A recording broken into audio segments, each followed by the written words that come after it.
This is your ultimate stop for everything sports. The Golden State Media Concepts Sports Podcast. Should I say more? From the NFL, MLB, the NBA to MMA, it's all in here. The Golden State Media Concepts Sports Podcast.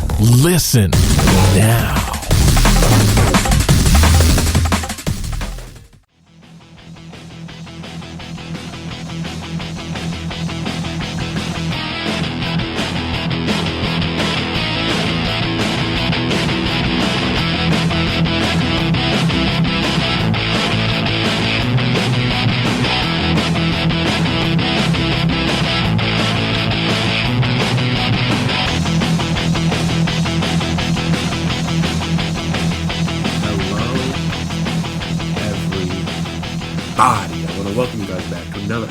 GSMC Sports Podcast presented by GSMC Podcast Network. My name is Chris Blades, and before I get started today, I want to make sure I remind you guys, as always, if you haven't, subscribe to the podcast. Make sure you're on top of it whenever we drop our latest stuff. Make sure you never miss an episode. If you could please as well, give us a 5-star rating, write us a nice review. Very appreciated. Very helpful. See what you guys like, what you guys dislike. And also, if you're on social media, we're on social media. So you can find us there, Twitter, Instagram, Facebook, wherever you are, we are, so we can talk, we can chat, we can discuss, we can debate, and it seems like we will be doing a lot of that in the coming days, weeks, maybe even months, because, the entire sports world shut down. So, that's fun. Basically every sport is, shutting down for the most part, except for apparently the UFC, because Dana White said that he talked to the president and the vice president, or I think there was a tweet somewhere. Dana White said he talked to the president and the vice president, and it's not that serious, so they're just going to go on without fans in the stands, and alright, I mean, I don't know if that's necessarily who I'd be going to for my information in a time like this. But that's a completely separate story. This isn't a political podcast, so we're not going to go there at this moment. But I'm just not certain.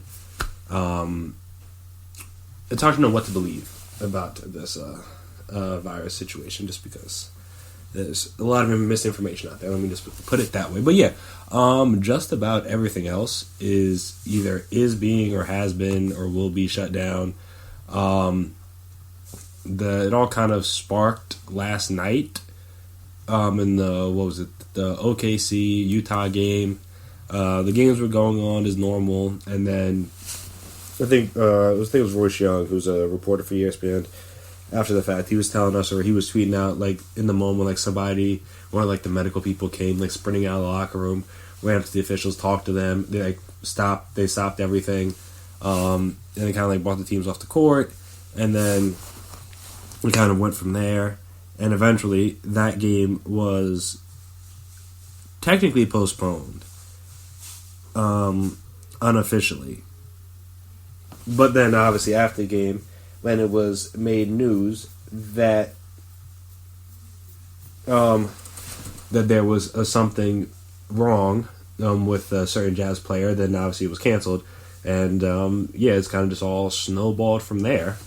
So it's just this is a wild thing. I don't obviously haven't been alive for that long, but this is one of the wilder sports things I've ever seen. Just in the fact of everything is being shut down, everything. If we could run through the sports that aren't currently playing, so I think there was basically a tracker almost. So NBA been shut down, obviously, because that makes the most sense, seeing as they have two players. And we'll talk about those two guys in a second, but they have two players in Rudy Gobert and Donovan Mitchell, who have tested positive for COVID-19. I think it's technically what it's called, because coronavirus can be a name for many things, but the specific version is I think coronavirus technically just the name of the flu or a cold. That's basically what a coronavirus is, but obviously this is a specific version of it. So Hold on. Let me. I have a tweet somewhere that was keeping track of this stuff. So NBA suspended indefinitely. The NCAA has shut down all winter and spring sports. So I think it was like in total in men's and women's 29 different sports are being shut down for the foreseeable future. I don't know if any of them will pick back up or if they'll just be postponed or like what have you. But everything's shut down now. I mean, most schools, not I won't say most, but a lot of schools around the country aren't even having the kids come back.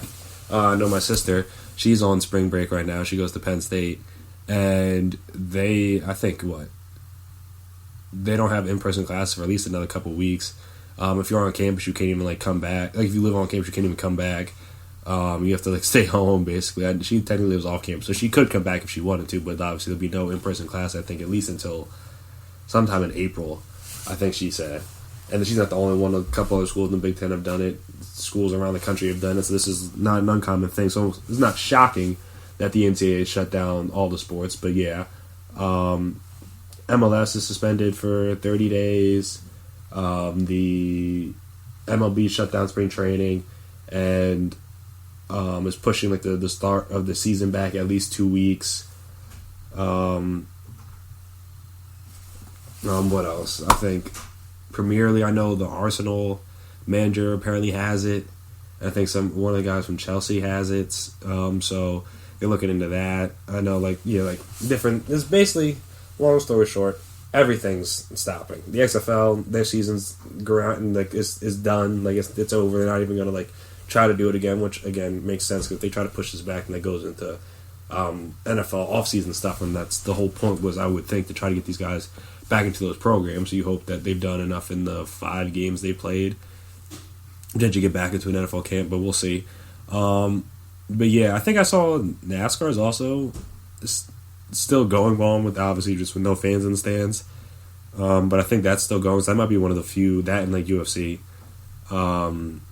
like the 2 main sports that are still going on. So I think there's a boxing match on Saturday too, on ESPN Plus, I believe. We'll see if that goes down or if it does go down, if it's done without fans. I know in New York, they said Barclays and MSG are not hosting any events anytime soon. And I think a lot of arenas will be doing that to where, so that's going to cause an issue for things like boxing or UFC or sports where you need a venue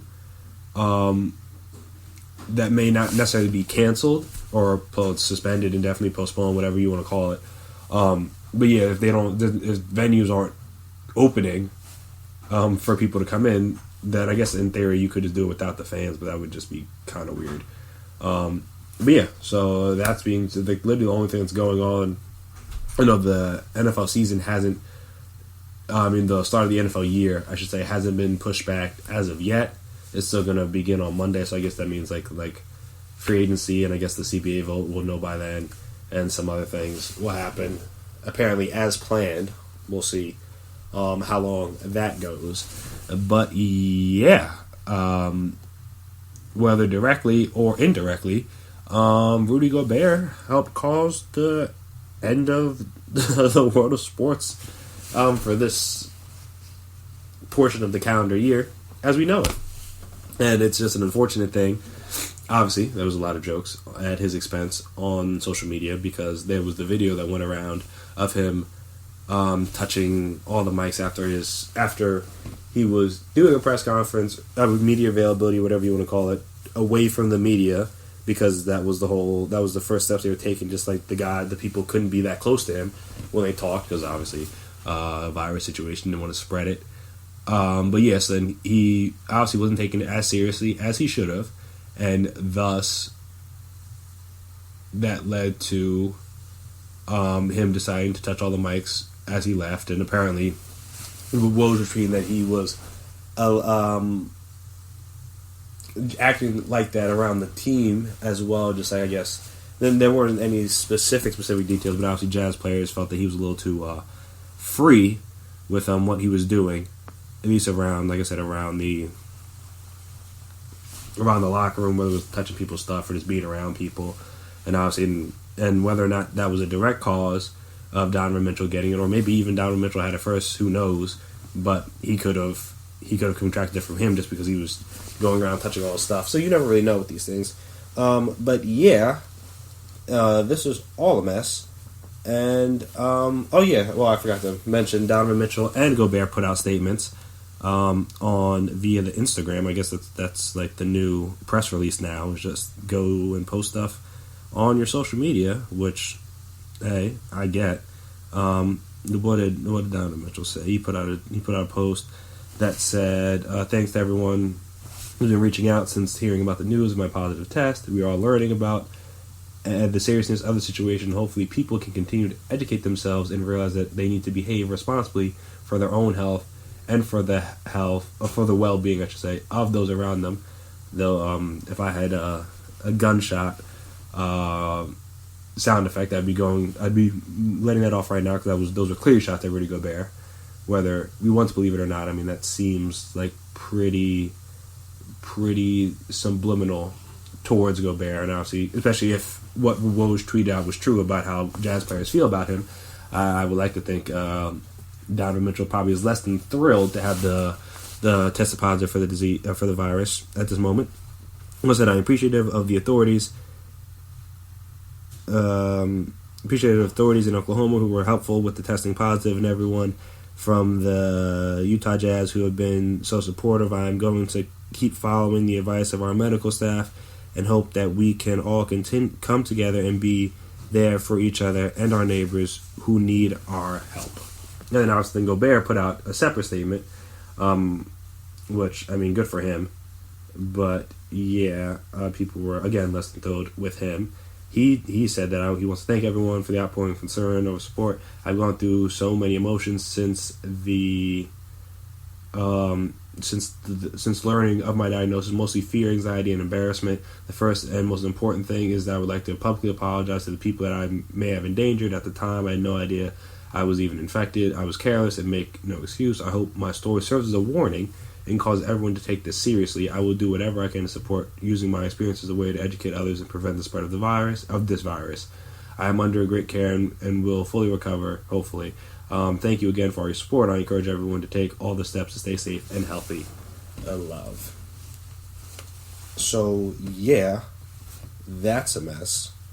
And, I mean, they're not the only ones. I mean, this isn't sports related, but, like, Tom Hanks has it. His wife has it. They're in Australia, so a little bit different. Charles Barkley could have it. They're waiting on the results for the test. Who else? The Prime Minister of Canada's wife has it. Trump and Pence might have it. They've been in close contact with at least one, if not two people that have had it. And they haven't gotten tested yet. To each their own, but that seems a little foolish. But yeah, so this is a very serious thing. And because of that, it has caused the world of sports to react in this way. And it's completely understandable, in my opinion. Just because it's like you can't... Once you knew somebody had it, you have to shut everything down. Like, it was only a matter of time, because somebody, like, again, as much as we don't like to believe these things, celebrities, athletes, whoever, are affected by a lot of the same things people are affected by, regular people. So, it's not like they're immune to the disease. Somebody famous, quote-unquote, is going to get it, and obviously it's easier for them to know they have it, also because they can get access to the test a lot easier. I know there have been many stories from people that I know that have heard about the stories, or just people on Twitter or where have you, there's a lot of hurdles people have to go through to get these tests done. So many people are walking around don't even know they have it, which is a part of the problem. But at least obviously with the celebrities and athletes, they have access to the test. They can get the test more easily. So you're probably going to know about more of them than you will about people in your own life that have it, just because it's, again, easier for them to find out. But yeah, it's one of those wild things. It's unfortunate. Like I said, they're not immune to it, so you have to be mindful. But but yeah, it was just a matter of time before some athlete in some sport was going to get it, just because, like I said, they're not immune. And unfortunately for the NBA, they were the first ones, and at least they took basically immediate steps. And they said they'd stopped everything last night. They were like, "Yeah, no, we're not playing no more games for the time being." And as of right now, Adam Silver said it's a 30-day stoppage, and then they reevaluate from there. But they were first, and everyone else was kind of a little slow. Some people were like, oh, do things without the fans. We'll still keep going. It's not that bad yet, blah, blah, blah. And then I think there was like a point earlier today where just like things just started happening. The next thing you know, everything was shutting down. Like conference tournaments shut down. Like I said, the MLS just suspended its season for 30 games. Baseball shut it down. And even though I think they were one of the latest, them and the NCAA tournament as a whole were one of the later people to shut it down. When it was obvious. I mean, it's unfortunate for some of these, like the conference and NCAA tournaments where things get canceled as opposed to getting postponed, because obviously the NBA, MLB, MLS, like Premier League, any of those type of things, they can just get postponed because you can still play them later on. But obviously these guys will have graduated by then and will be potentially, depending on how long this takes. You never really know, so it's just unfortunate. So that's probably why the NCAA didn't want to do it, because it was like they don't want to cancel the whole thing, they still want to play it. But yeah, it's just this whole thing's a mess. I don't know what we're gonna do for the next at least the next couple weeks, month, in terms of, like I said, nothing's gonna be going on. Well, free agency, still hopefully they don't push that back, and then obviously some draft talk. But in terms of live sports, it doesn't look like we're gonna be seeing much of anything for the time being. But yeah, the show must go on, so we will have to continue with our lives and go on about our days as if nothing has happened. But yeah, so after we come back, we're going to sit here and talk. We're going to talk a little bit more, talk about, and I guess we're going to talk mainly about the different sports. Like I said, NBA is being pushed back 30 days, at least, Adam Silver said, so they're going to regroup and decide in 30 days, like MLS, MLB. Different sports leagues are pushing either suspending their season or postponing their season, the start of it, what have you. So we're just going to talk about what it could look like, or how they may work on coming back from that.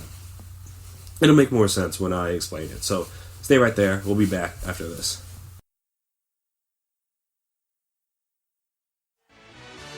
Are you looking for the very best NFL and college football podcast? Then check out the GSMC Football Podcast. Get the latest football news both on and off the field. From the NFL Draft to trades to the rumor mill to the NFL Combines, they got you covered. That's GSMCpodcast.com/football-podcast. Get updates on college rivalries, game day insights, and much, much more. It's football talk the way you want it. This show eats, sleeps, and breathes football. Don't forget to like them on Facebook and follow them on Twitter. Visit GSMCpodcast.com for more info.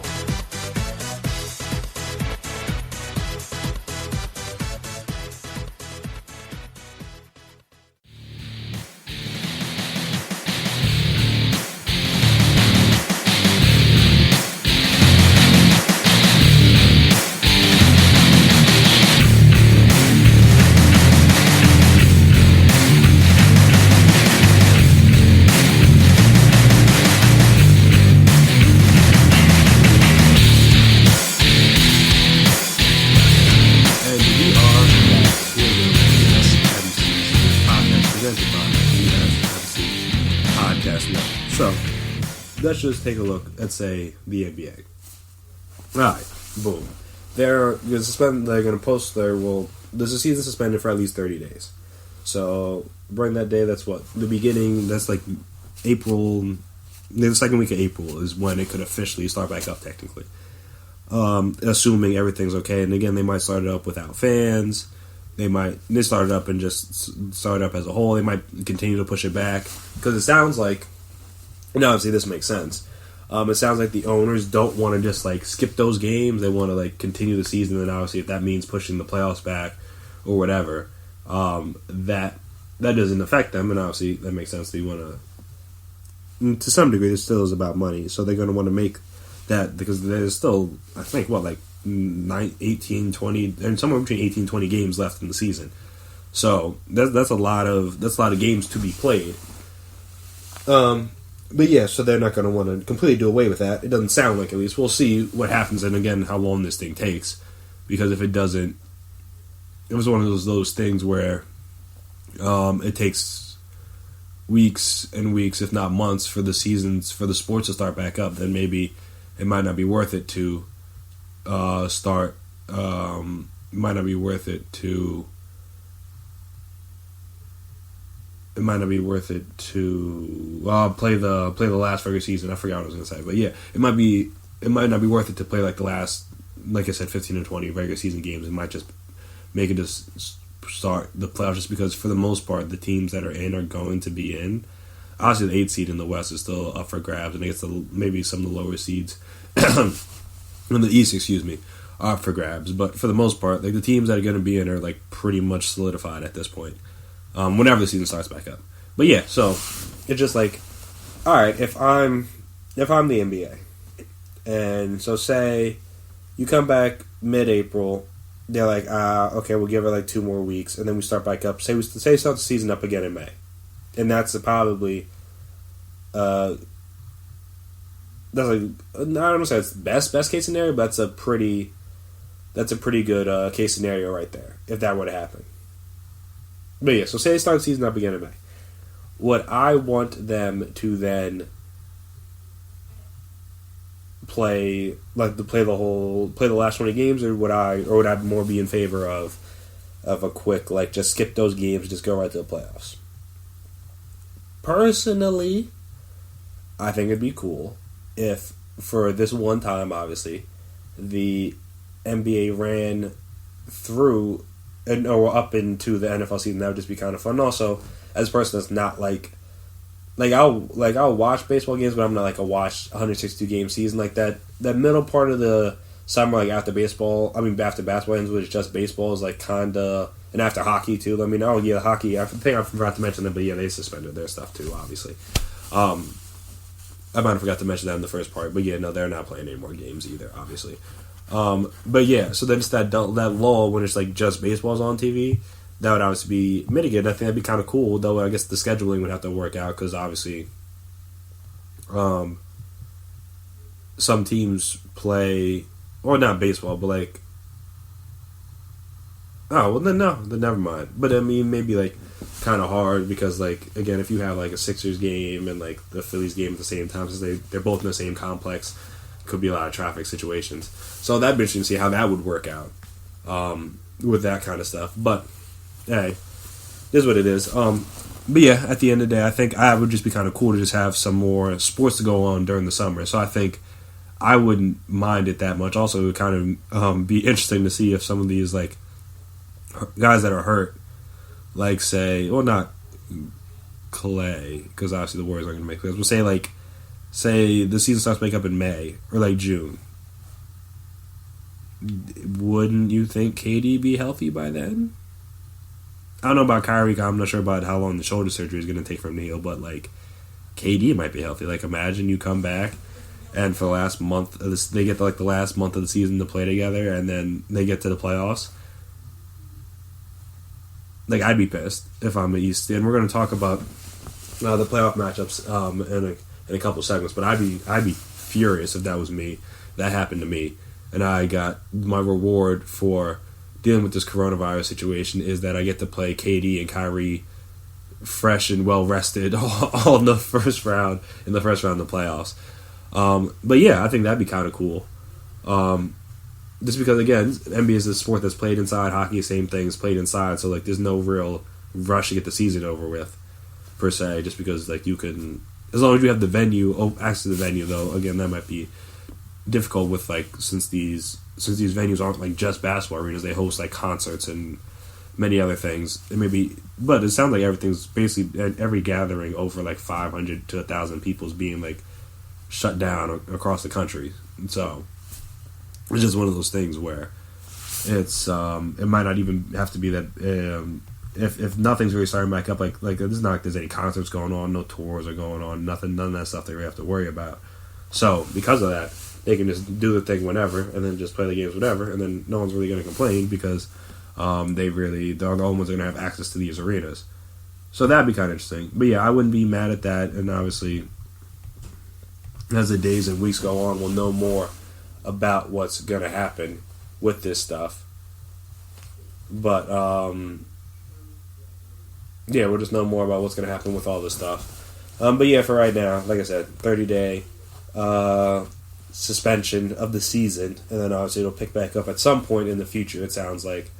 But I don't know. It'll be interesting. So moving on from there, MLB.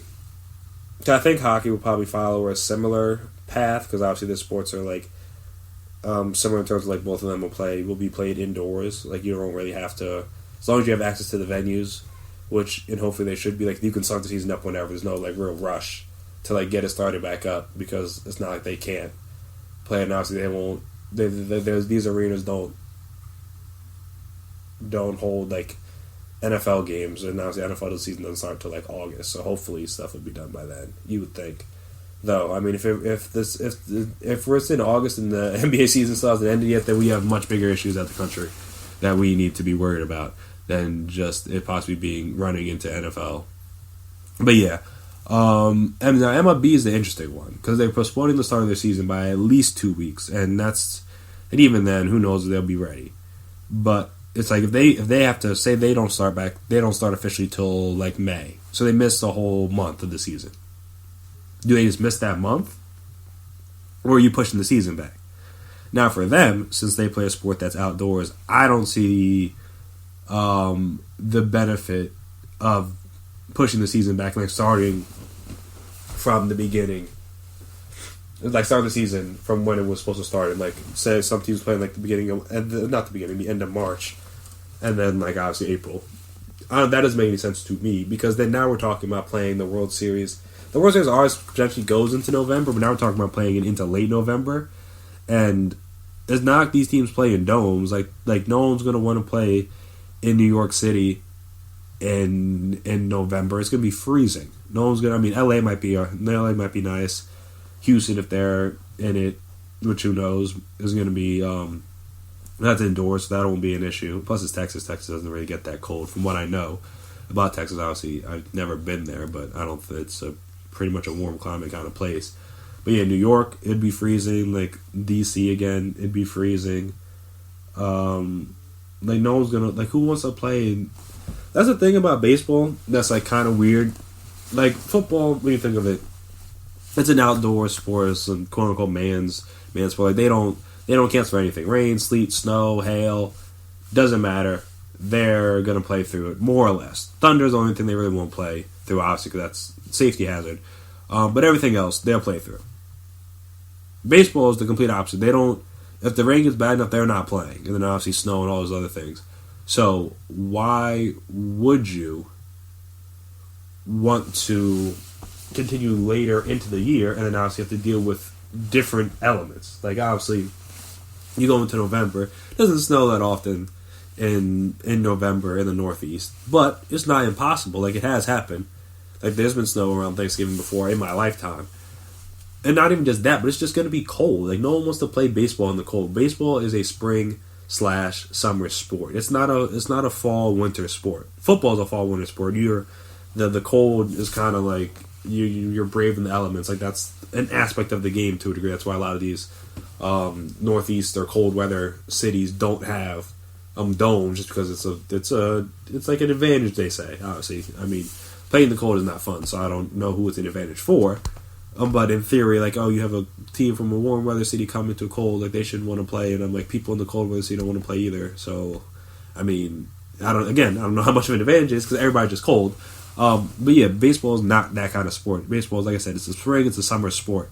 So playing it deep into November doesn't sound like fun for anybody. People already look cold in the World Series, and that's like October, early November at the most. And people already look cold. Could you imagine if it just gets later and later into November? Like, no, it'd be a disaster. I don't want that. Obviously, we don't know what they'll do. They have their commissioner it's his prerogative, whatever choice he wants to make. But I'm just saying, personally, look, just they already play more than enough games. Like, if you miss a month, you miss a month. It's not that big of a deal, to me. Like, they already play it's a 162 game season. If they miss like 30 of those games, not even like 25, like whatever the number would be for how many games these teams play in the first month, like, all right, just like let it be. Like, it's not that serious. I mean, you probably have to adjust the beginning of the season just to make sure that everybody plays at least the exact same number of games. So, like, obviously, teams will play. Some teams will play more in that month. Some teams will play less. So you have to adjust that aspect of the schedule, maybe a little bit. But obviously, they can use this time when they're not playing games to kind of figure that out. But yeah, that's just me personally. I don't see the point of pushing the start. Like, let me say this more clearly. They're pushing the start of the season back. But whenever they decide to start it up, just pick up the season from there. Don't like start the season over. Like from there, it seems weird. It doesn't make sense. It's going to be confusing because then it's like you have these, and obviously I guess like I said the concerts and stuff are kind of going to be canceled. But like when they start back up now, instead of you having a schedule of these dates, now the dates are completely different. And it's just going to mess up everything. So I'm just saying it just makes sense to just start up wherever they decide to start the season. Just start it from there. Yeah, but it's just like this whole thing's a mess. I know last episode we talked about some things like, oh yeah, we might play this without fans, play that without fans, all that other stuff. But then I did not expect this to escalate that quickly. Just because like I mean, it seems like last week it was like, all right, this is like a thing that's happening, but it's like, and not that it wasn't serious, but it's not like, oh, stop all sports serious, if that makes sense. Like it was just like, all right, this is a thing that's happening. And we need to be mindful of it. We're gonna have to get fans out and try to make sure we don't infect anybody, all that fun stuff. And now we go from there to multiple players in the NBA have the disease now, and that's just before we even. And I forgot to even touch on this yet, but as you think about the situation with the NBA and why again they had to stop it is like once one person in the league, and this is going to go, it would have went for whatever league it happened first to.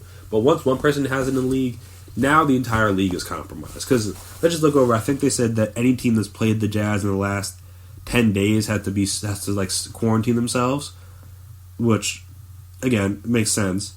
But if you look at the Jazz's schedule from the last, 10 days, they were in New York before. But then they were in Toronto. They played Toronto last. They played the Pistons. They played the Celtics. They played the Knicks. And they played the Cavs since the 2nd of March. So that's 1, 2, 3, 4. That's 5 games. And then also they were in Oklahoma City last night. So potentially 6. But that's 5 games. And now these are 5 games. They're all been on the road. Except for the last game that was against the Raptors that was in Utah. So they've been in Cleveland, in Ohio, who they're saying something they might have maybe 100,000 cases now. They think it's possible.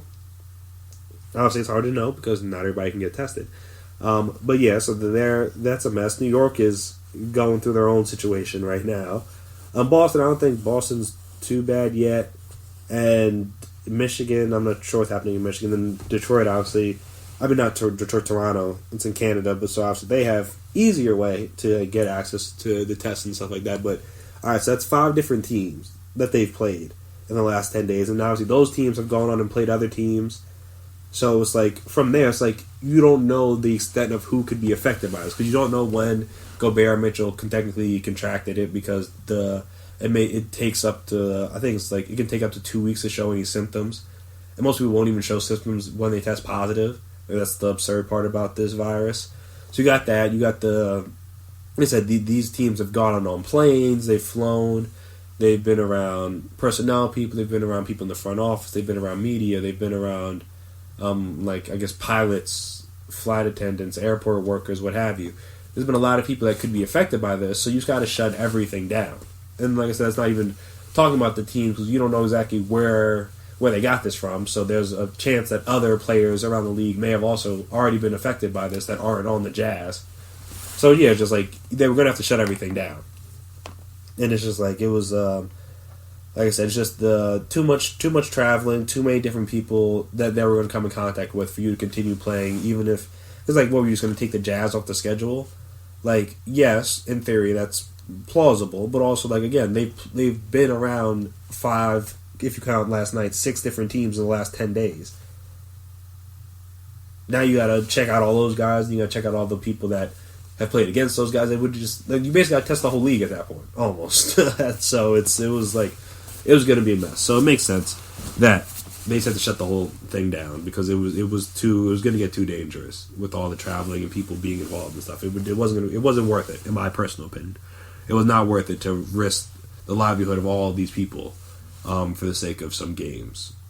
And obviously, I mean, sports is a way people use to escape from these type of things. So it's unfortunate that we won't have that escape as people, but obviously the health of the country and the fans and the players and the media and the coaches and everybody is more important than them putting on games for us. So I'm happy Adam Silver is a very proactive commissioner instead of reactive. So he was like, once this happened, boom, we're on top of it, we're shutting everything down.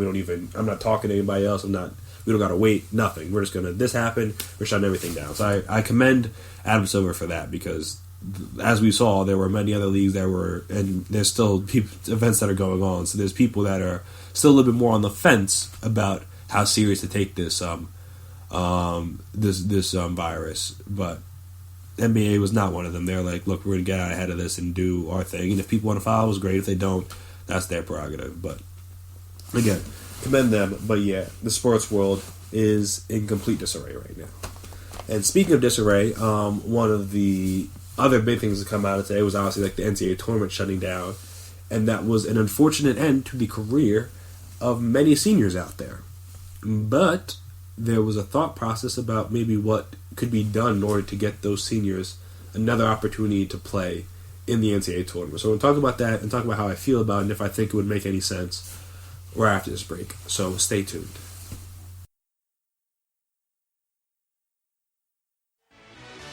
Check out the show that's built on the MMA, from the UFC to extreme cage fighting. They got the fights covered. Check out the GSMC MMA podcast. Get the latest news on past or upcoming fights. Join us as we talk to and about some of the biggest names in the MMA, past, present, and future. When it's the fight game, there's just one show to check out. GSMCpodcast.com/MMA-podcast. Don't forget to like them on Facebook and follow them on Twitter. Visit GSMCpodcast.com for more info.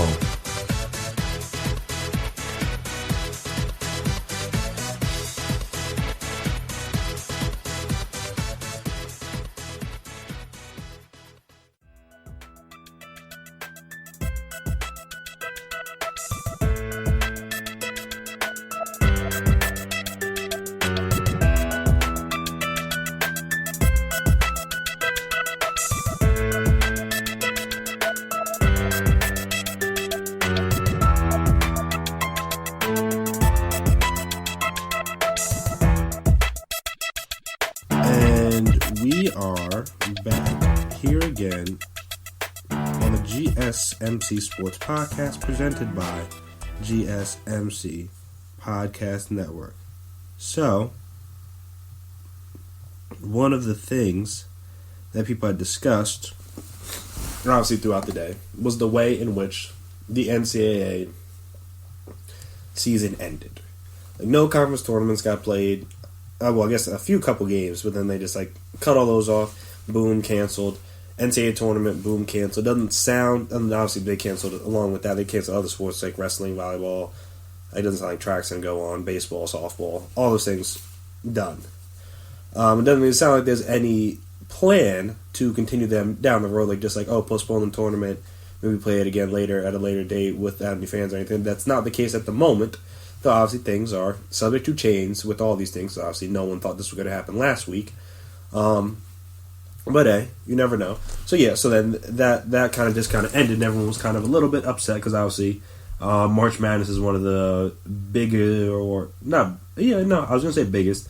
I can still say biggest sporting events of the year. It's one of the things that a lot of people look forward to. It's also kind of a thing that brings in people that aren't just fans of college basketball, because obviously not that many people necessarily watch college basketball all the time throughout the season, but everybody's a college basketball fan come tournament time.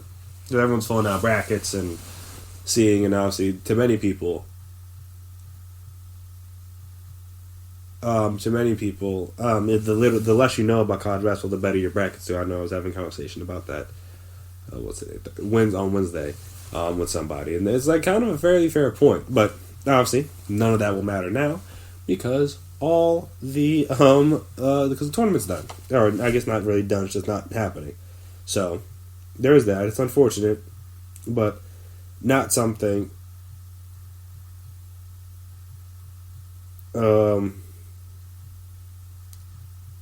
Not something that was unexpected, you could say. Like, it's not. This is something that I don't think anybody.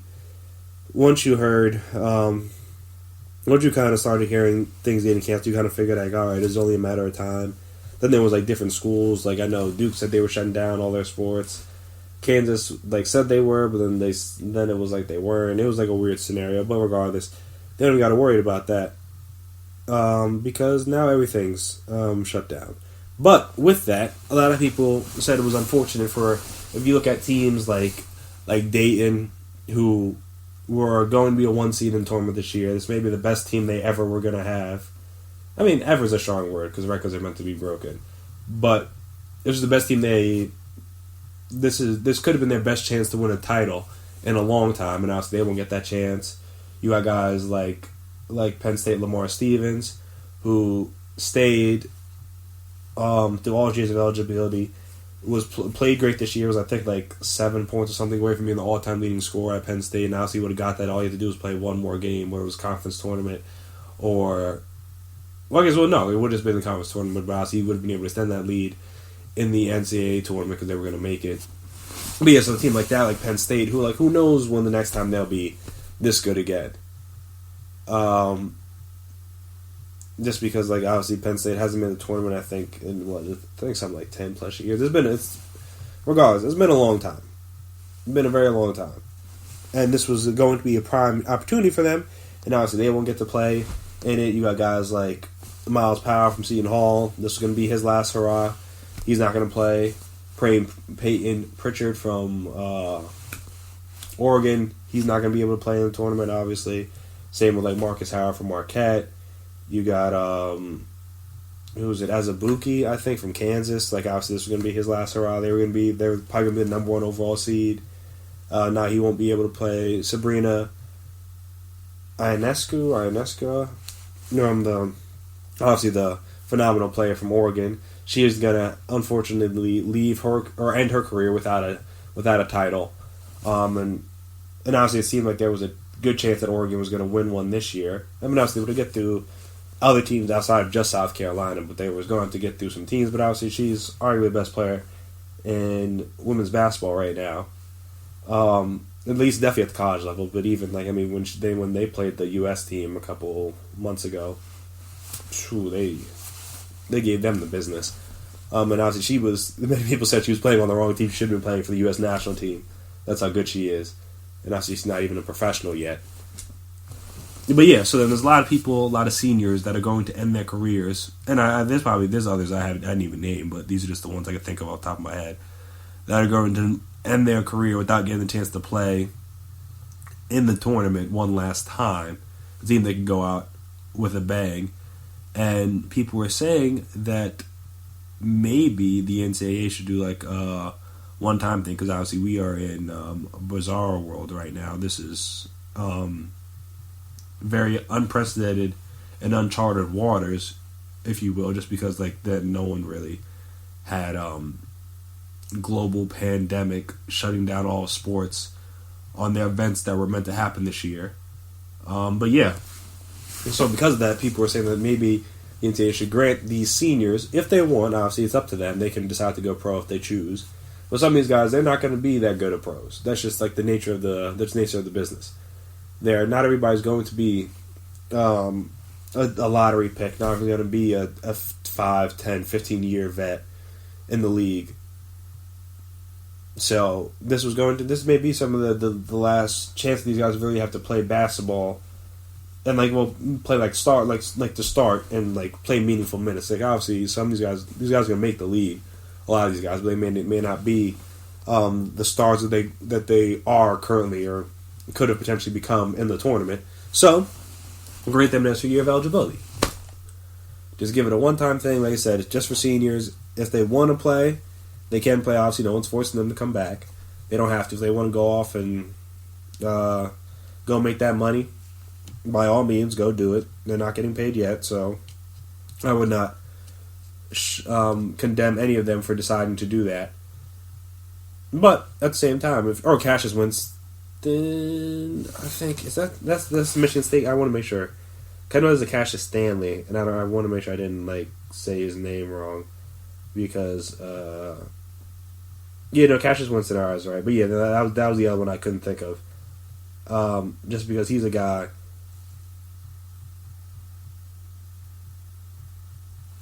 He's a guy that, again, been in Michigan State for a while. Was again had a chance to kind of end his career on a high note.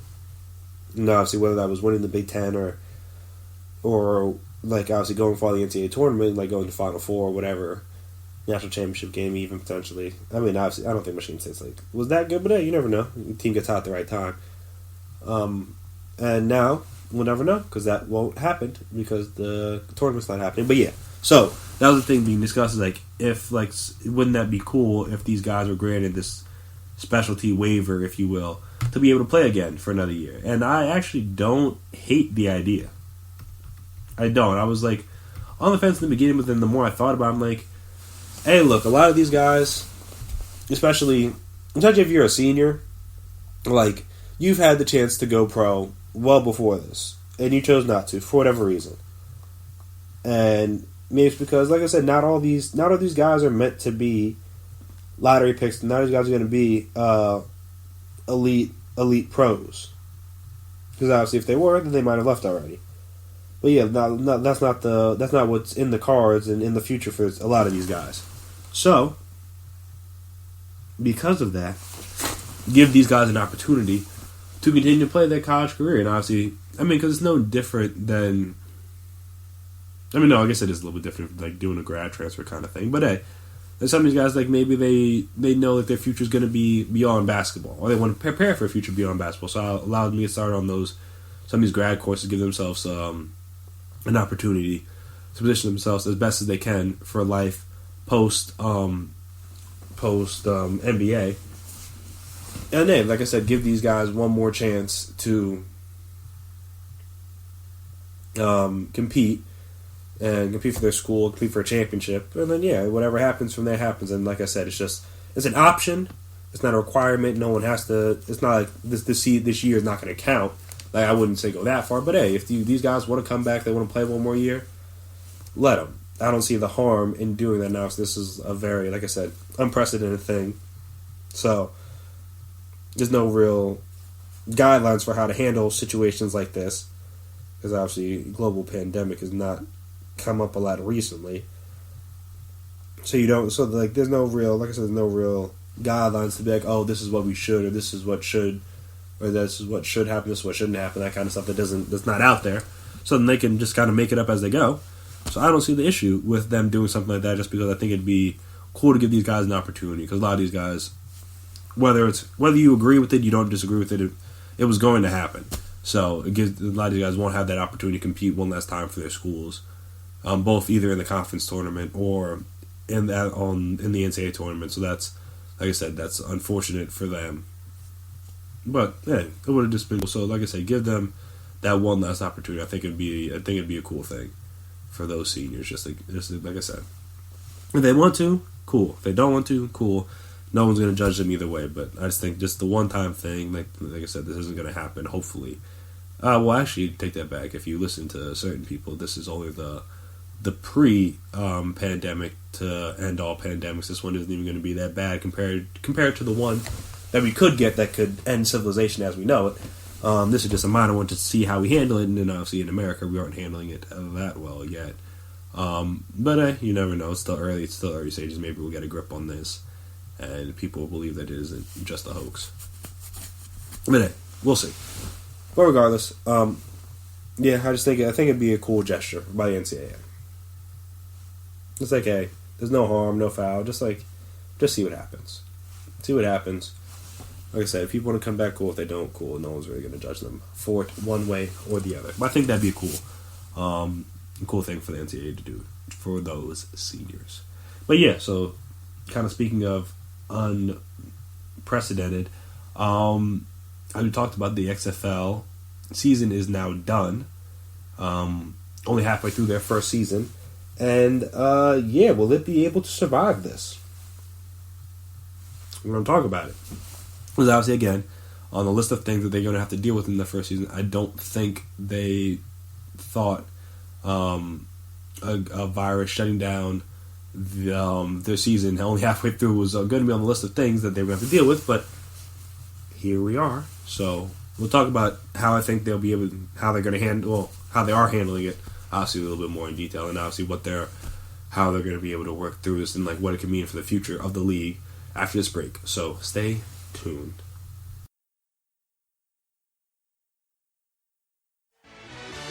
Are you looking for help for your fantasy football team? Check out the GSMC Fantasy Football Podcast. Get today's best advice on who to start, who to sit, even who you should draft. From sleeper picks to red-hot lineups, they got it all covered for you. That's gsmcpodcast.com/fantasy-football-podcast. We'll cover traditional leagues, dynasty, PPR, even IDP leagues. When you need fantasy help, there's just one show to hit up. Don't forget to like them on Facebook and follow them on Twitter. Visit gsmcpodcast.com for more info.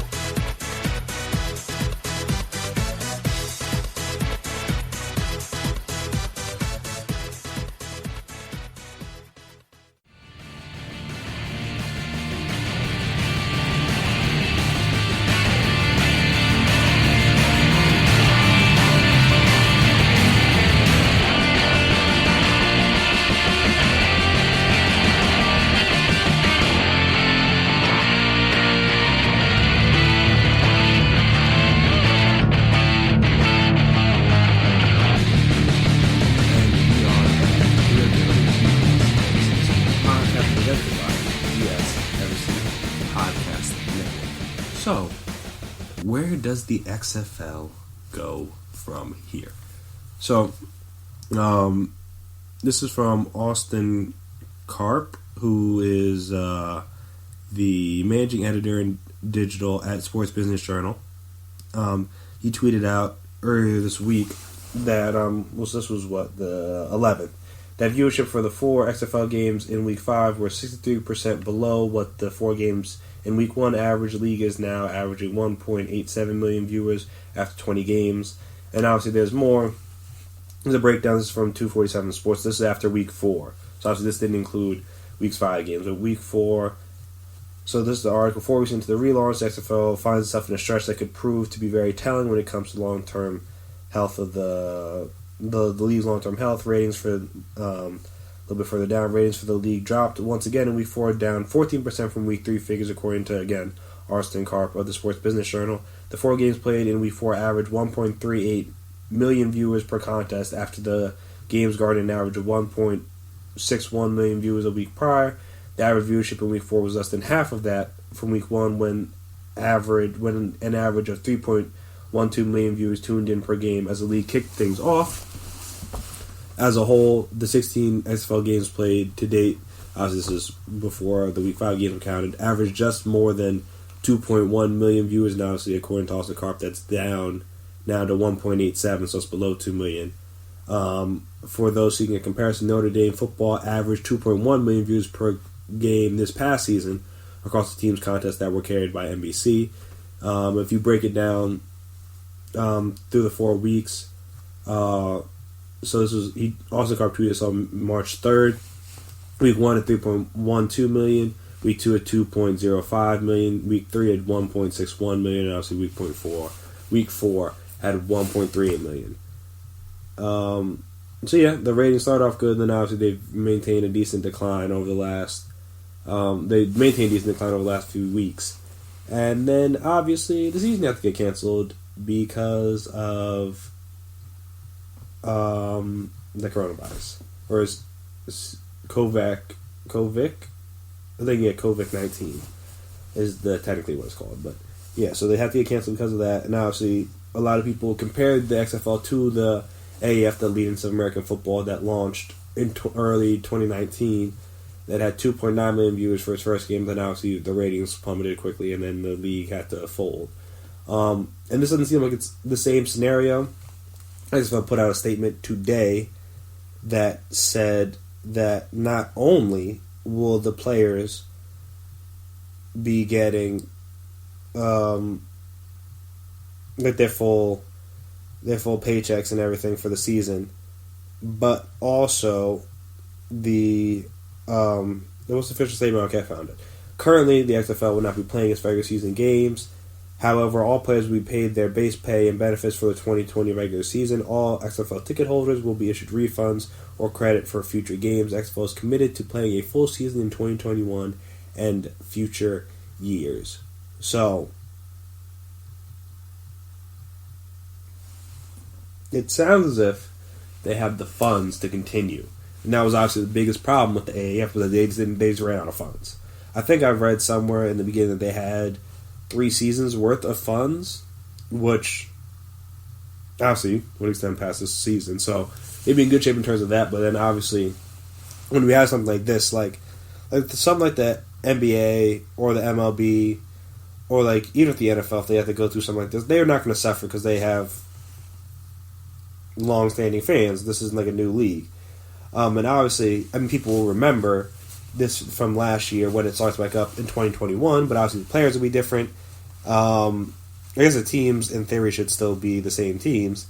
But yeah, like the players will be different. You're not going to have the same guys come back. The people that people are interested in watching, whether it be like PJ Walker or Cam Phillips or like Cardell Jones before he got benched, or like Josh Johnson or some of the defensive guys, they might not be there when it comes back around next year. So you have a new crop of guys, or even like the Jordan Talmud from St. Louis, like some other guys. Like there's going to be people that are no longer there, which could hurt the league in theory, because obviously you gotta build back up these names and stars. Obviously, not everybody, I imagine, knew who PJ Walker was. They might have heard the name if you were from the East Coast, but not everybody knew who PJ Walker was before the XFL started. And obviously, he was like arguably the best player through the first 5 weeks.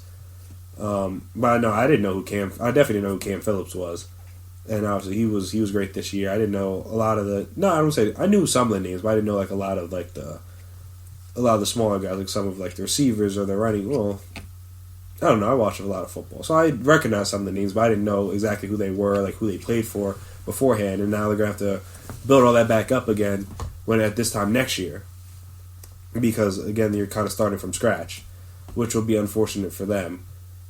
But yeah, just one of those things. Like what do they do? Because they're kind of like they're put in a tough position. Because again, this is not something that they plan on having to deal with. But here we are, and they got to figure out. What worked. Obviously, some of the rule changes worked. The quicker pay, the microphones, like the coaches being mic'd up so you could hear them talking on the sideline. You could hear them. Calling the plays, some of the in-game interviews, like on the sidelines, worked to a degree. Obviously, they were interesting to see, but I think that was going to grow old before the season ended. I don't know if that's something that they can continue to have year after year, just because at the end of the day, people are just going to get annoyed if you interview them after like every interception or like when they get benched or everything that happens. They needed to be interviewed, and that's like as much as I like access, we probably don't need that much access. So it's just one of those things where, like, eventually, guys, we're just going to get ignored. Especially if you're like a team like that was struggling. Like you say, you're like 1-6, 1-7 at the time. You're still getting interviewed, talking about like, what'd you see there on the interception? Like, why'd you throw the ball there? Blah blah blah. Like, why'd you miss that kick? Why'd you miss that tackle? How'd you drop that pass? Like, you guys are just going to be over it, which is all part of the reason why that would never fly in the NFL, because people would lose their minds. Before they would continue to be interviewed in that manner. But yeah, so they had some things that worked. What else?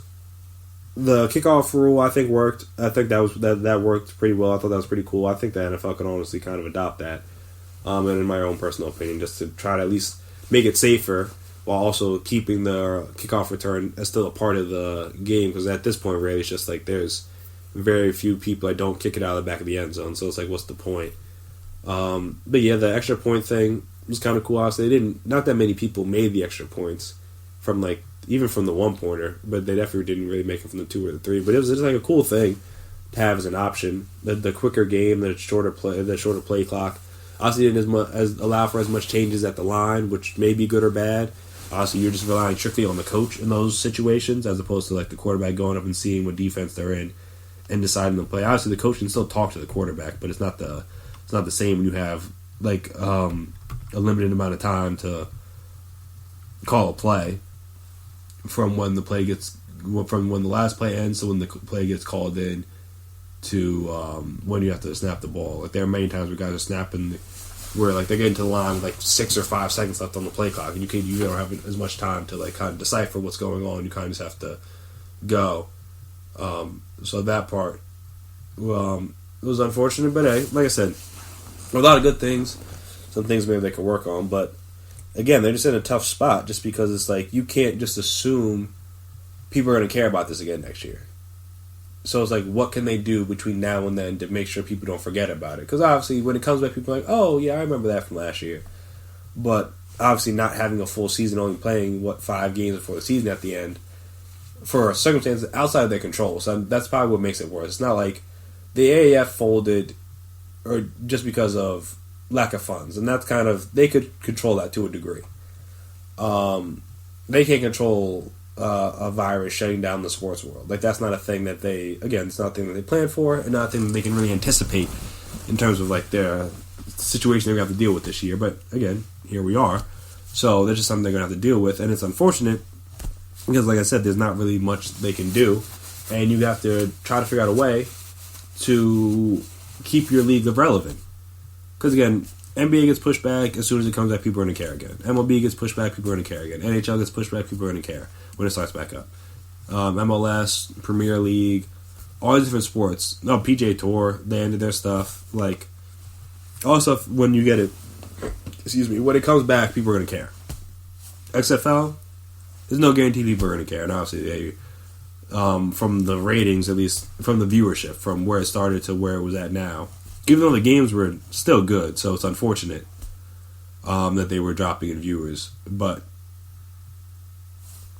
this is one of those things where it's going to be hard to make sure people care next year. Though, I just read on the bottom on NFL Network that the XFL people are free to sign with the NFL teams when their exit physicals are done on Friday, so that'll be today when you guys are hearing this.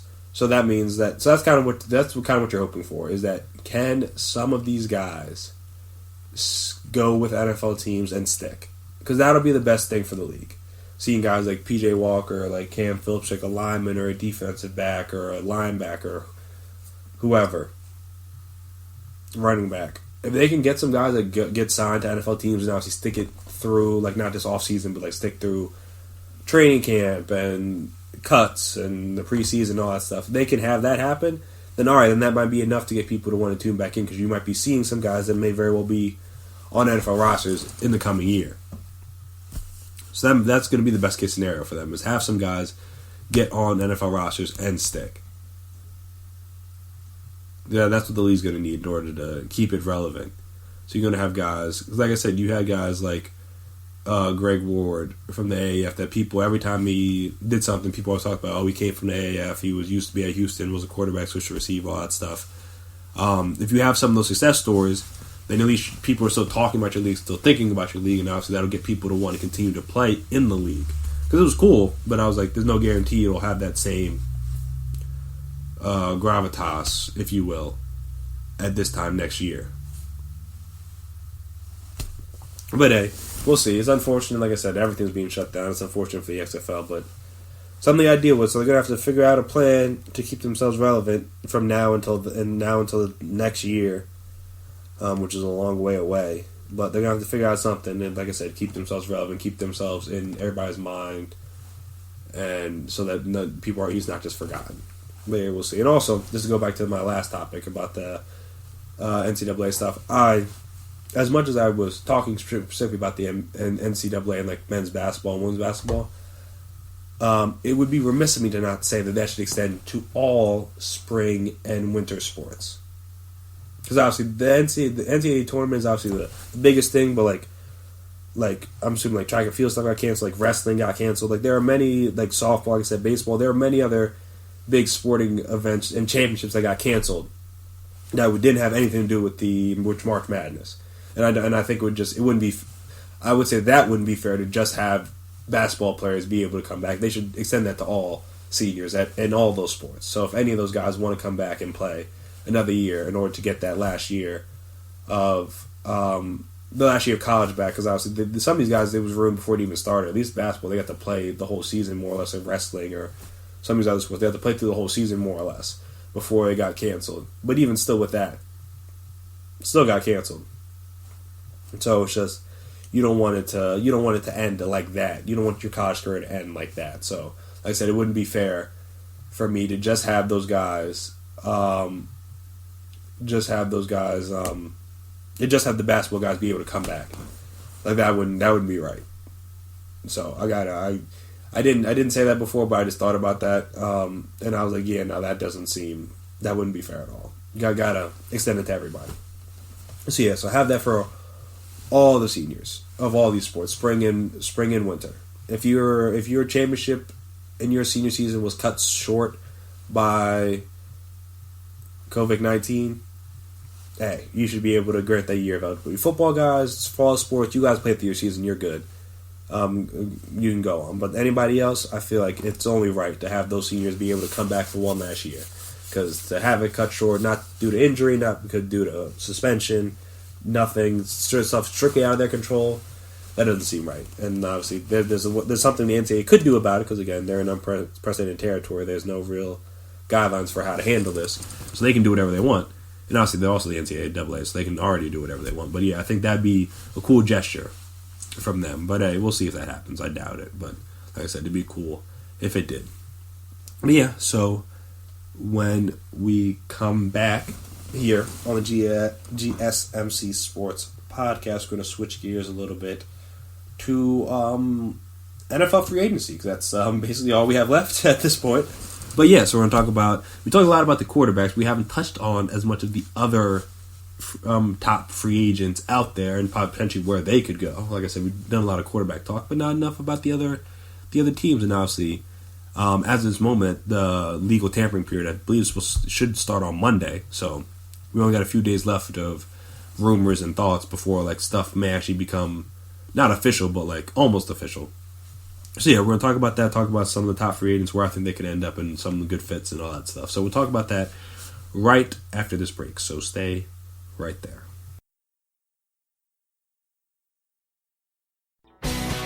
Are you looking to get your college football fix? Looking to get the latest news on your favorite school's team? The GSMC College Football Podcast is your ticket to all things college football. Join us as we talk college football, from the national championship, the college rivalries, the bowl game, to the Heisman Trophy. To which conference is the best? We've got you covered for the Big Ten, SEC, Big 12, the Pac-12, ACC, and everything in between. Download the GSMC College Football Podcast on iTunes, Stitcher, SoundCloud, Google Play, or anywhere you find podcasts. Just type GSMC in the search bar.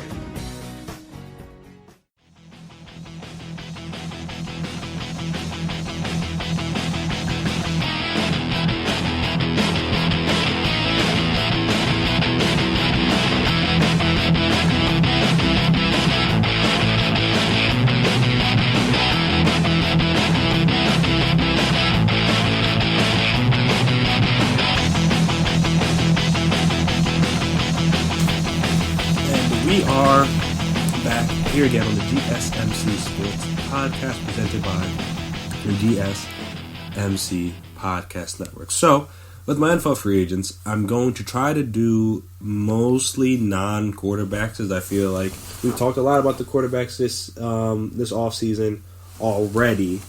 And I feel like a lot of people, because you already have guys like Drew Brees, who's not going anywhere, Dak, who probably isn't going anywhere unless the Cowboys really fumble this, which I don't think they will, because it sounds like even if they don't get an extension done, they'll just franchise tag them, so you don't have to worry about that. And obviously we'll have more rumors and stuff come Sunday into Monday, so we'll have a better idea of maybe where some of these guys are at least taking meetings with, they might go, so we'll have a better idea of maybe where Tom Brady's going to end up, because obviously a lot of people think a lot of people still aren't certain he's leaving the Patriots, which, I mean, until it happens, there's no reason to believe it. But a lot of people think he could end up with, like, the Bucks. I think the Bucks could go all in on with him. They have the money to do it, I believe. And also maybe, like, the Raiders, someone like that. You got Philip Rivers, who could end up with the Colts. Could end up with the Bucks, too. Could maybe end up with the Patriots if they decide to move on from Tom Brady, stuff like that. But we're mainly going to try to focus on the non-quarterbacks for the most part. We're going to try to focus on some non-quarterbacks. So let's just go through some names here. So, first non-quarterback is Amari Cooper. I don't see how he gets out of Dallas. But I just it sounds like they're going to let Byron Jones walk, who we'll talk about maybe next, but we'll definitely talk about. But yeah, so it seems like they're going to let Byron Jones walk.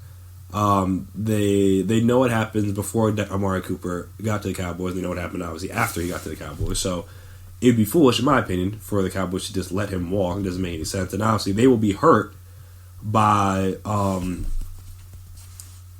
a new CBA, because obviously then that'll take away the transition tax. They'll just have to franchise tag one of the two of them.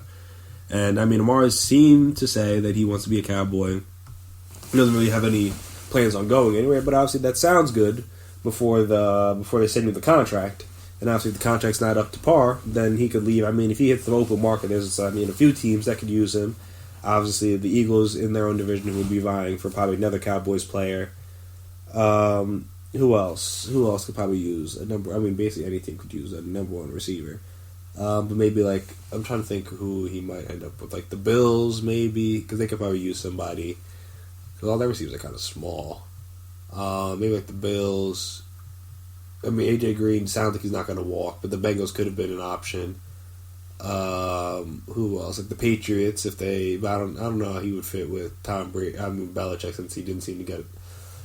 He didn't seem to have the biggest support from a guy like John Gruden. So I would be interested to see how that fit would go. I'm looking around I'm trying to think of some other teams. Who else could kind of use a receiver? Seahawks, nah. I'm trying to think who else. The Cardinals, maybe. They could use one. The Ravens. Could use one link up with. I think he's from Florida, and obviously Lamar's from Florida, so that would be an interesting one. He's from Miami, so yeah, maybe that'd be a good fit. Maybe Washington, they could use a receiver. Who else? I don't think we go to Washington though, because their quarterback situation low. Yeah. Who else? Maybe the Broncos if he's a Drew Lock guy. Maybe the Colts, depending on who he gets. So, yeah, he would have a pretty good market. Long story short, he'd have a pretty good market out there of people that wanted to sign him.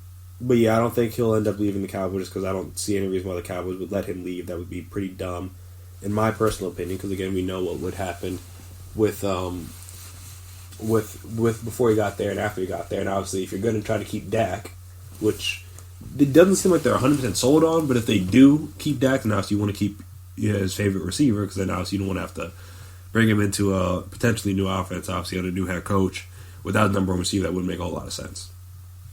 But hey, you never know with these things. So yeah, Amari, I'd say he'll probably be back with the Cowboys. Chris Jones is technically a free agent, but even if he doesn't I think he'll be with the Chiefs still. He's not going anywhere. If they don't franchise tag him, he'll just end up getting a long-term extension from them. I don't see any reason why they would let him walk. I mean, he obviously was huge in that Super Bowl, whether it was himself making plays or him making plays for other guys. Like, he was a very vital part of some of the pressure they were able to get on Jimmy G there at the end. Or even, not even just the end, but like throughout that game. So, Chris Jones leaving Chiefs doesn't really make a whole lot of sense. Yannick Ngakoue is an interesting one. Just because it doesn't seem like he's going to stay with the Jaguars. And, 24, 25-year-old pass rushers don't really hit the free agent market that often. So he's going to have a huge market. Technically they could, if I'm the Jaguars, I franchise tag him, so then you could trade him. I think who did that this year? Was it the Seahawks? Did they with Frank Clark, I think? Or maybe it was I know the Texans did it, obviously. I think the Seahawks did it with Frank Clark, or like the Chiefs did it with D4, one of the two, but I think it was Frank Clark. They got the franchise tag and obviously ended up getting traded. So yeah, that'd be an interesting one. And obviously he's been a guy, and Ngakoue, who's obviously been really good, but he's also put out some Instagram posts or some tweets or whatever of himself in like a Giants uniform or like a pictures of LT. So I don't know what ties he has to the Giants, but he seems to like have a wish to go there. Though I mean, they run a 3-4. At least they did last year. We'll see if it changes. No, they didn't. Oh no, they did. They did bring in a new defense coordinator. I don't know exactly what kind of the defense at Miami was like a little weird. They did a little bit of everything. So maybe they'll find a fit for him. So no guarantee with that. But yeah, he seemed to want to be there, so that'll be interesting. But I don't know if the Giants. I don't know if they wouldn't go after him. Obviously, they have a few other needs they may need to address first. But I mean, every team needs another pass rusher, just about. If you say something for like the 49ers, like basically every other team needs another pass rusher, and even they have a pass rusher that's going to be hitting the open market potentially. But yeah, so then a team that I know, if they don't keep Clowney, Seahawks would slide him right in.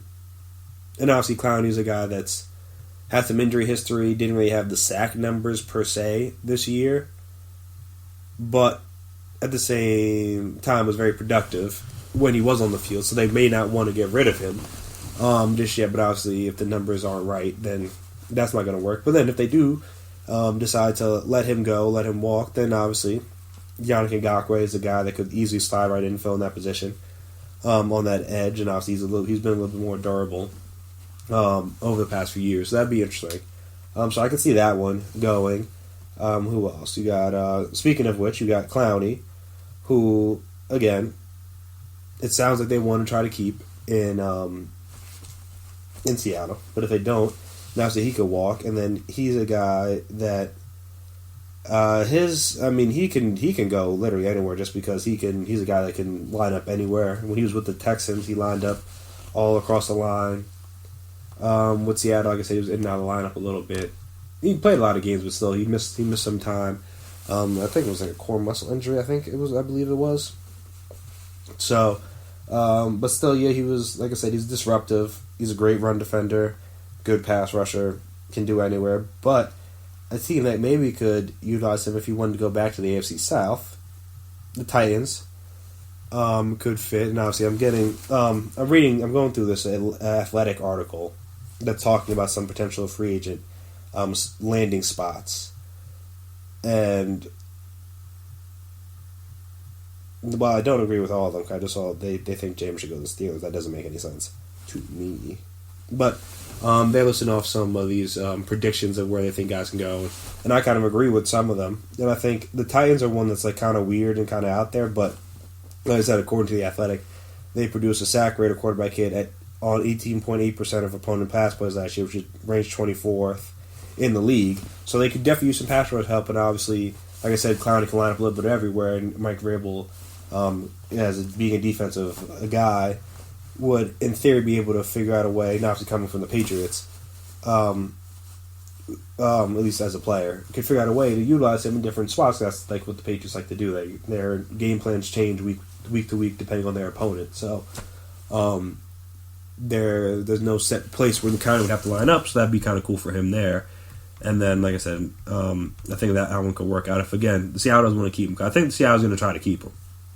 So if Seattle tries to keep him, then Ngakoue doesn't go there. He ends up, I don't know, because the 25-year-old pass rusher, he could go literally anywhere. Ngakoue could.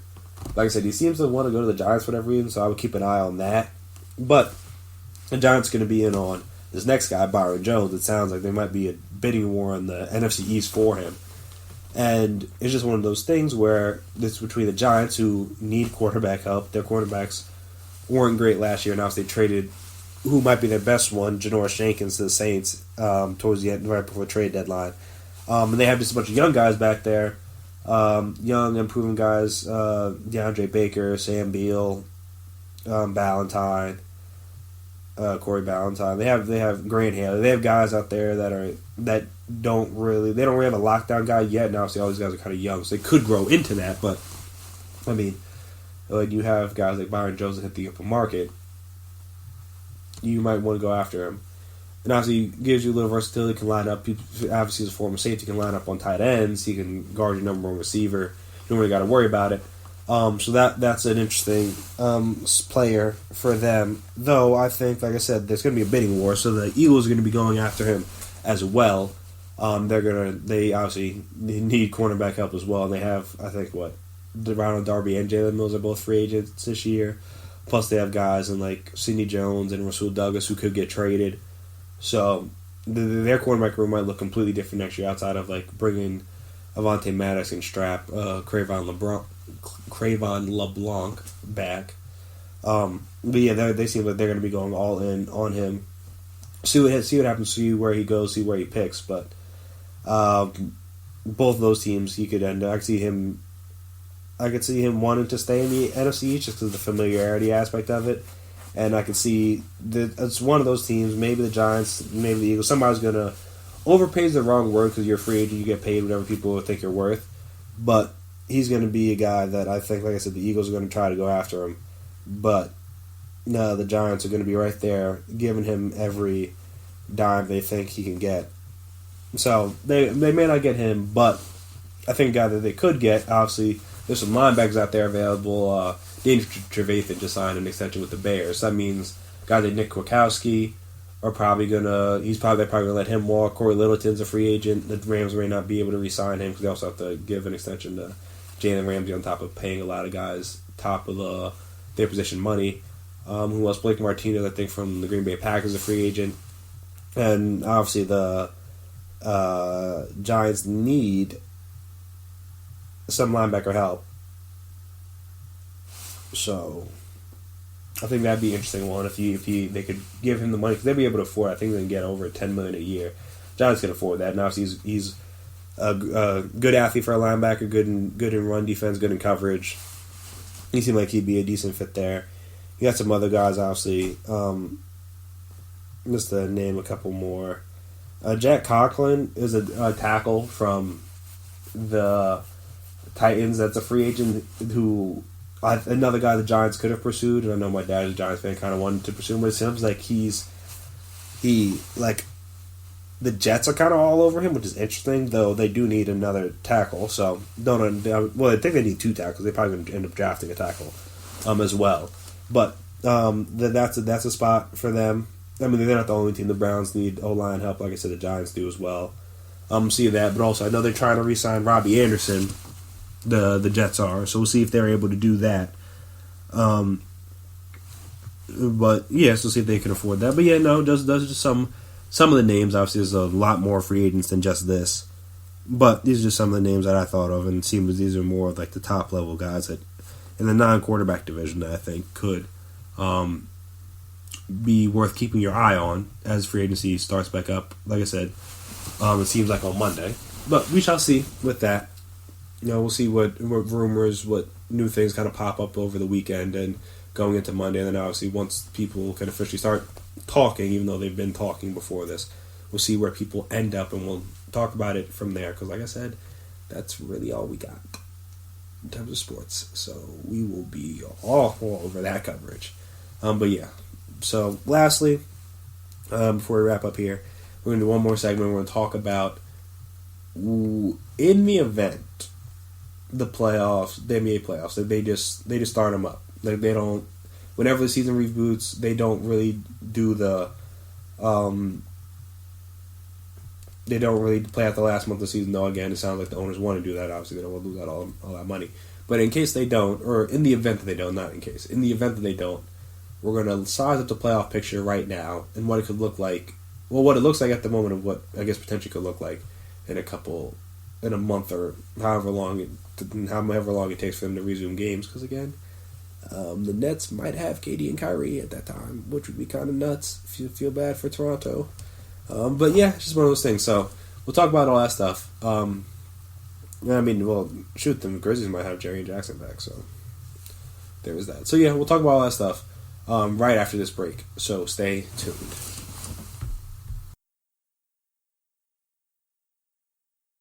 Check out the show built around the women of MMA. From the UFC, Invicta FC, Bellator, and One Championship. We got the fights covered. It's the Golden State Media Concepts Women's MMA Podcast. The latest news of upcoming fights, discussions of previous matches. Join us as we talk to and about the biggest names in women's mixed martial arts. Past, present, and future. When it's the women's fight game, you know where to listen to. The Golden State Media Concepts Women's MMA Podcast.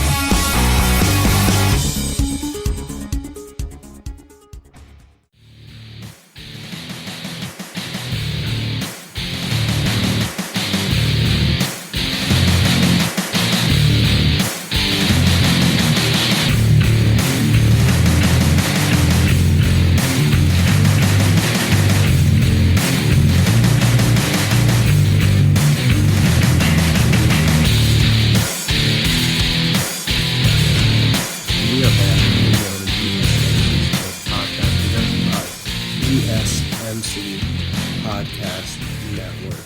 So, last but not least, the NBA playoffs. Now, like I said, we are a ways away.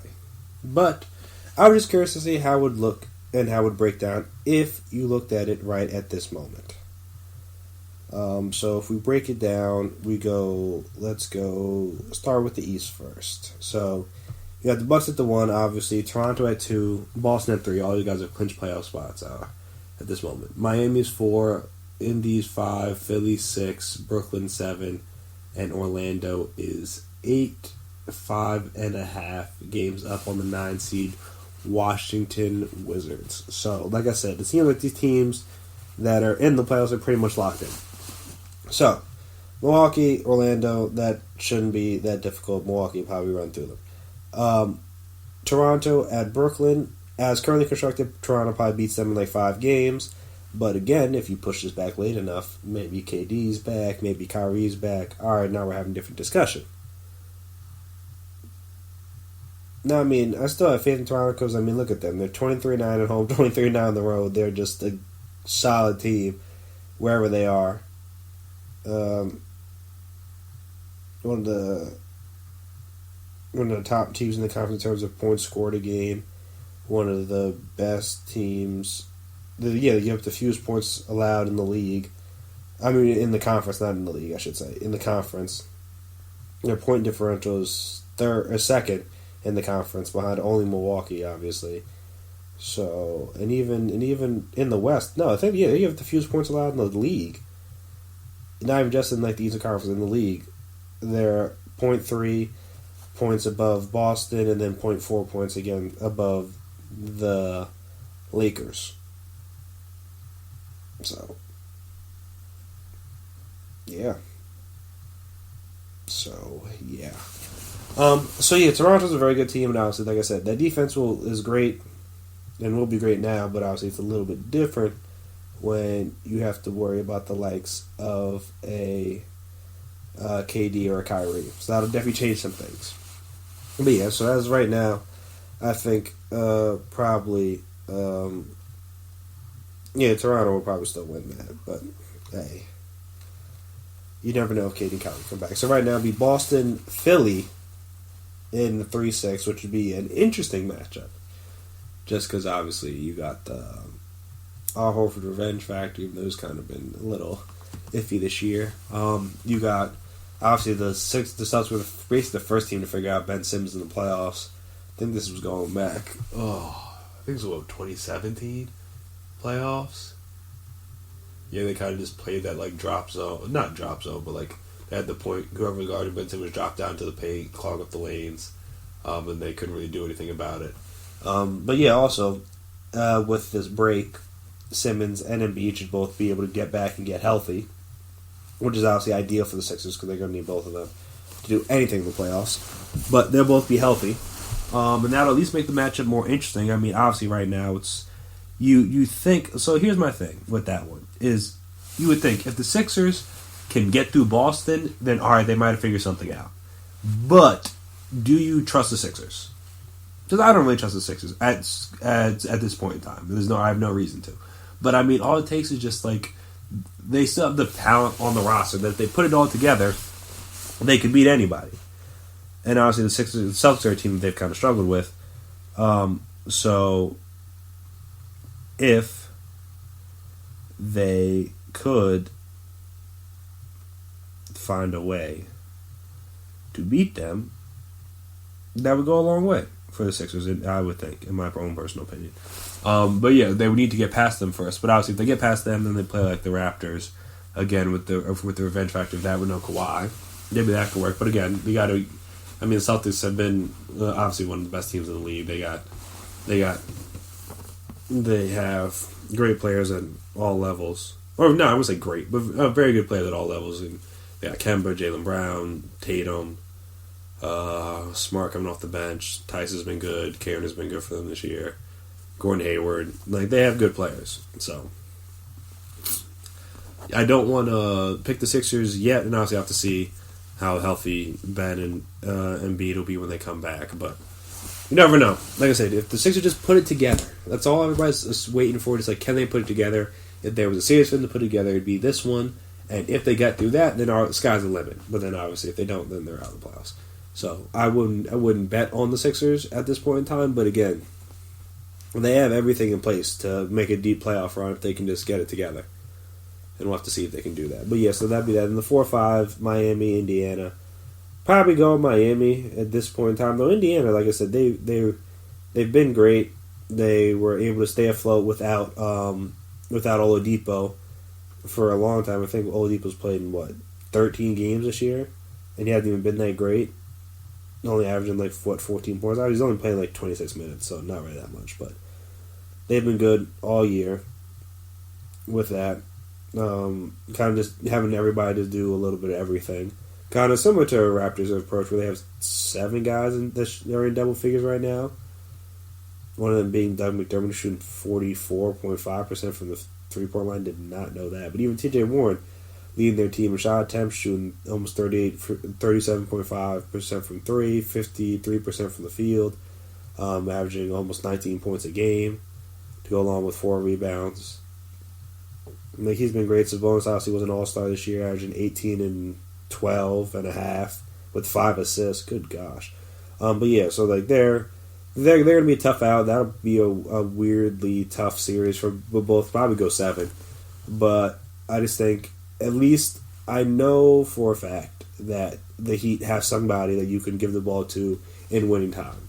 And that's Jimmy Butler. And that's obviously they're going to be the biggest thing in a situation like this in the playoffs, just because you have a guy that you know, hey, when push comes to shove, Jimmy can go get us a bucket if we need it.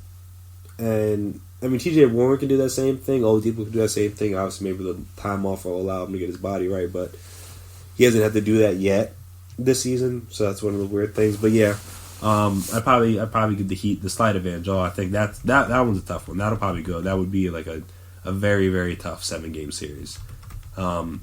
If that's how it held. We don't really know, in fact, that's how it would hold, because the Pacers and the Sixers are tied at 14 games back, so that they could fluctuate now. So they're only 2 games back of the Heat. So all those Heats can kind of fluctuate a little bit.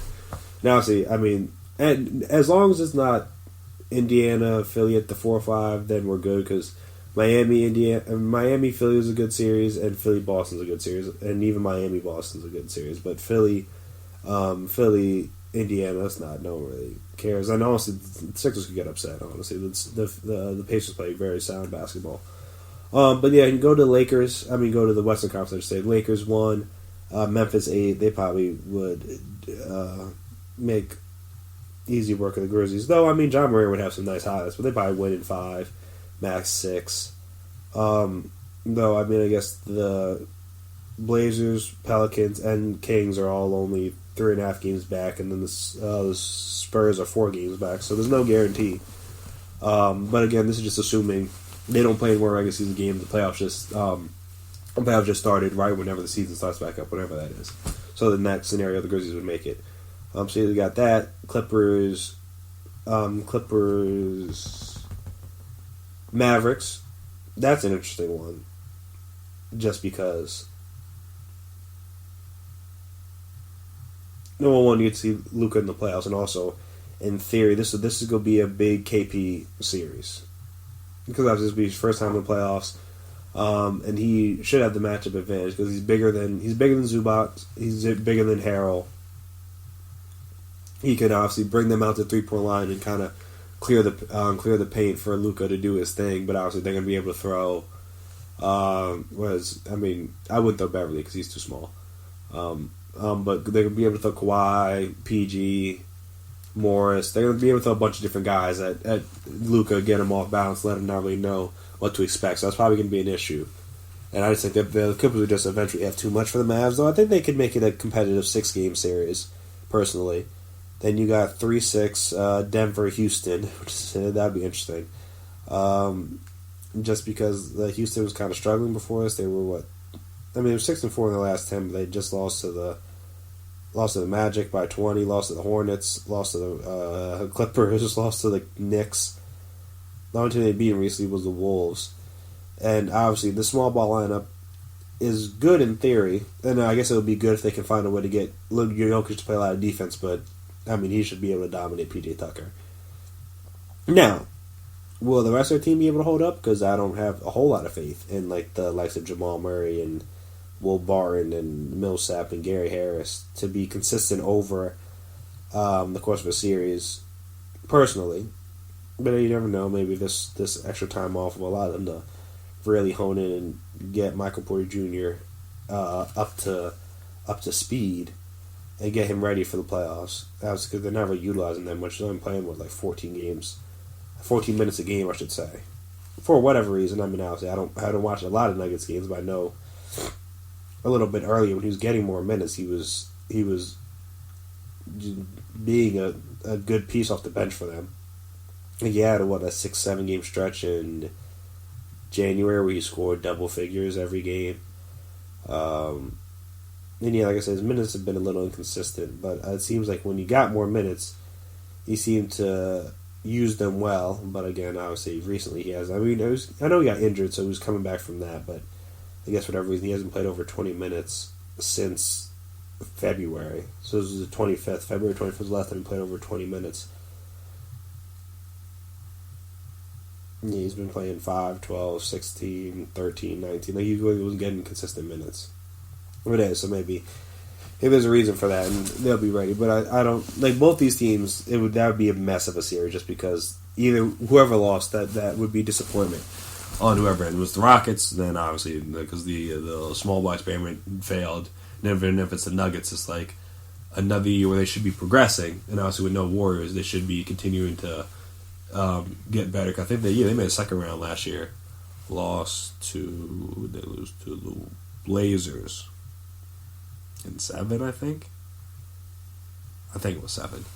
But yeah, they should be. They're a young team. They should be getting better every year, kind of like the Thunder did, where they made the playoffs and they made the Western Conference Finals and they made the finals, and they were at least bouncing around near the Western Conference Finals when everybody was more or less healthy. Obviously, they had health issues that they had to deal with, and then they blew the 3-1 lead in Katie's last year. So there is that, and the Nuggets haven't gotten that far yet.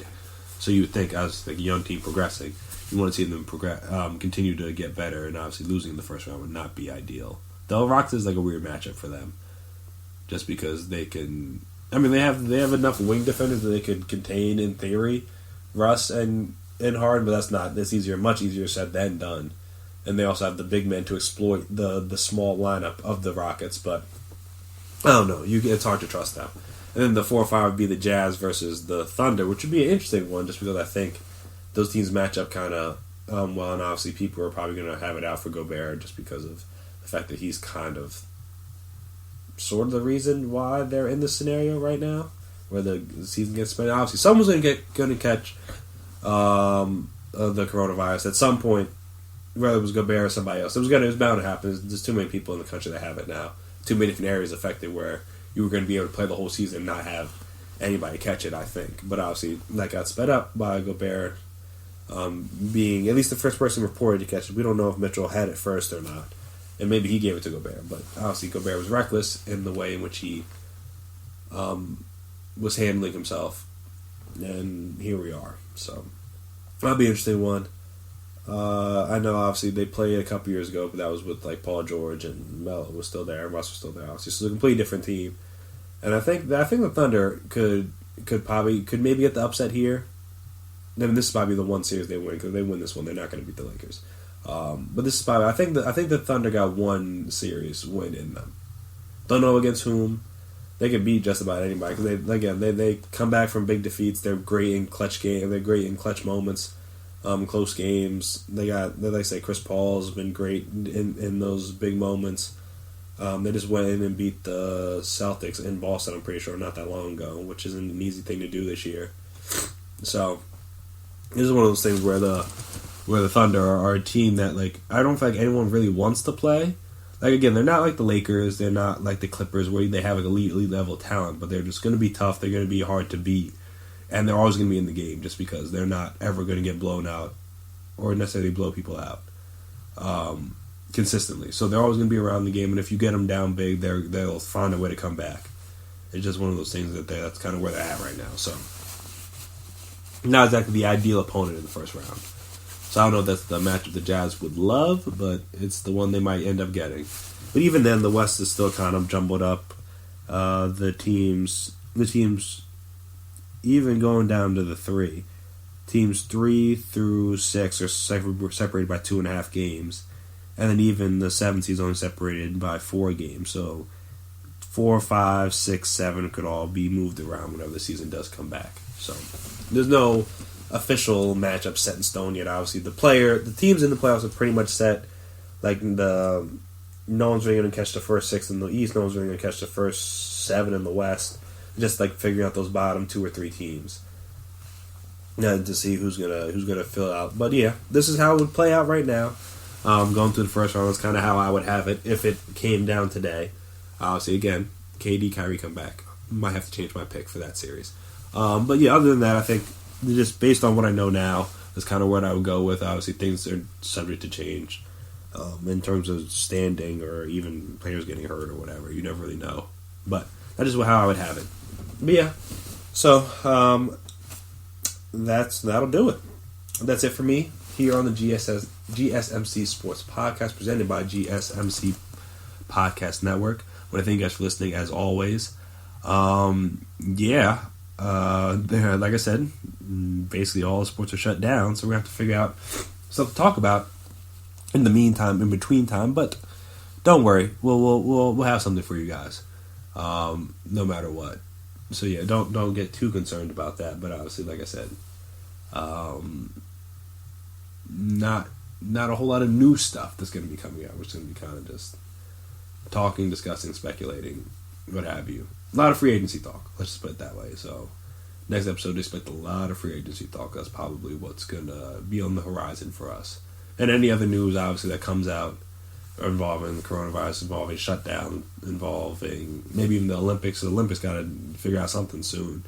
Obviously, it's a few months away, but if the NBA season extends, if other sports extend, I don't know if they're going to just, I don't know if, the NBA players seem to care a little bit more about the championship than they do about a gold medal. So they might not go, then that'll mess a whole lot of things up.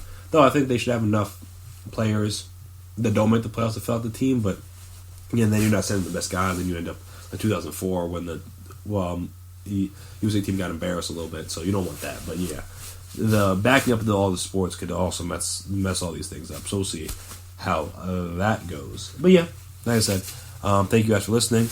If you haven't already, subscribe to the podcast. Make sure you never miss an episode. If you could please give us a 5-star rating, write us a review, it's very appreciated. Also, if you're on social media, we're on social media, so we can talk, we can chat, we can discuss things there, Twitter, Instagram, Facebook. We'll get through this together, guys. We're going to be without sports for a little bit. Don't worry, we'll be here for you.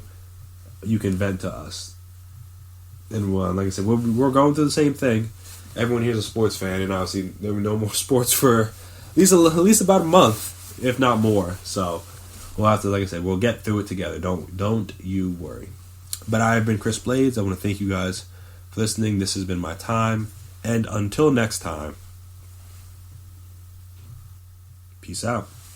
You've been listening to the Golden State Media Concepts Sports Podcast. part of the Golden State Media Concepts Podcast Network. You can find this show and others like it at www.gsmcpodcast.com. Download our podcast on iTunes, Stitcher, SoundCloud, and Google Play. Just type in GSMC to find all the shows from the Golden State Media Concepts Podcast Network. From movies to music, from sports to entertainment, and even weird news. You can also follow us on Twitter and on Facebook. Thank you, and we hope you have enjoyed today's program.